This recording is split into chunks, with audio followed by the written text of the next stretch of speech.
Hello and welcome to the world of stories. I'm sure you're here for a bedtime story to help you drift into sleep. And so, let's begin.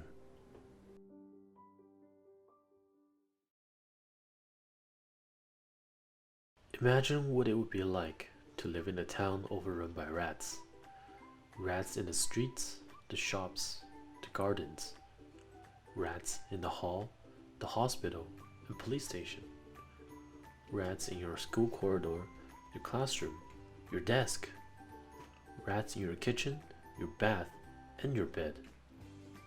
Well, that's what it was like to live in the town of Hamlin, which lay beside the river Weser. No one knew where the rats had come from, or how they had managed to take over the town in such numbers. The town people of Hamlin were desperate to be rid of them. They couldn't eat without rats nibbling off their food.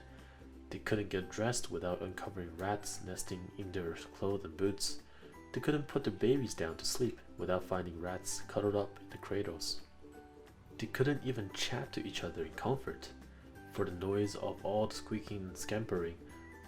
So you can see why the mayor put up a poster outside the town hall saying, "There will be a reward of 1,000 guilders to anyone who can get rid of the rats." Yes, 1,000 guilders. Everyone began to imagine what they would do with such a huge fortune, but of course, they could only dream. No one had the first idea how to begin claiming the town back from the rats. By the time the stranger came knocking on the door of the town hall, the mayor was panic-stricken. He would have listened to anybody who said they could help. So when the stranger announced confidently, "I can get rid of all the rats for you," the mayor didn't worry much about the stranger's odd, multicolored costume. The mayor paid no attention to the stranger's extraordinarily long fingers and the unusual pipe that hung on a cord around his neck.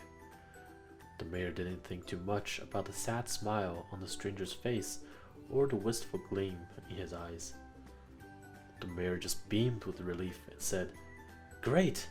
When can you begin?" "Right now," replied the stranger, and he raised his pipe to his lips.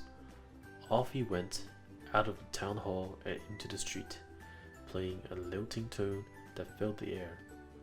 Instantly, the rats stopped scuffling, pricking up their ears and listened. For the first time in many, many months, there was silence for a moment. Then the scampering and the squeaking began again, as the rats followed the Pied Piper. The townspeople of Weser couldn't believe their eyes. All through the town strolled the Pied Piper, his fingers continually moving on his pipe, and the haunting notes rippled through the air. And out of all the houses swarmed the rats. Out of every garden and gutter, out of every nook and cranny they came streaming. Down stairwells and through streets, out of passages and alleyways. Over rooftops and along roads, the rats came hurrying after a strange musician. And the Pied Piper didn't stop playing all the way to the wide river Weser. He didn't stop playing as he dipped one brightly colored foot into the rushing waters, and the thousands of rats began to plunge off the bank into the river. He didn't stop playing until the very last rat had drowned. Then the church bells rang out in celebration. The townspeople began tugging each other. The children began dancing and singing, and the Pied Piper strolled quietly back to the town hall to fetch his reward. "My 1,000 guilders, if you please," said the Pied Piper calmly. The mayor just smiled what he thought was a charming smile.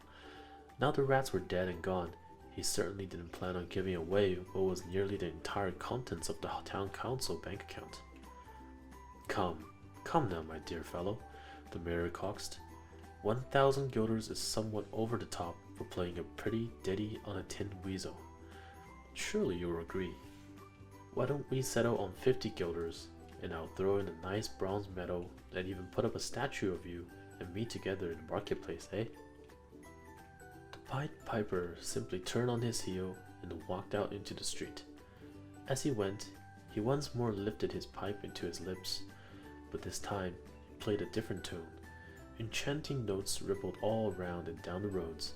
The children came dancing, running and leaping after the Pied Piper. The man and woman of Hamlin were struck still with horror as the children swept past them and were gone through the town. Playing his strange melody, the Pied Piper led the children past the river Reether and skipping happily along the path that led up to a steep, craggy mountain. He piped a burst of airy notes, and a little door appeared in the mountain slope. The Pied Piper led the children inside. The townspeople could hear the echo of his pipe, and the children's laughter growing fainter and fainter as they went deeper and deeper into the earth. Then suddenly, the little door slammed shut and disappeared. The children were gone, all except for one little boy who was lame, and so hadn't been able to keep up with the others. He stood on the mountainside and sobbed, calling out for his friends, but the little door had vanished. No one ever saw the Pied Piper or the children again, but on sunny days, some town folks swore they could hear ripples of childish laughter floating down from the mountain. And from that day to this, there has never been a single rat in the town of Hamlin. That's it for tonight. Thank you for listening. Have a great night. Please like and subscribe if you like my contents. I shall update daily and continue with my best efforts. Good night.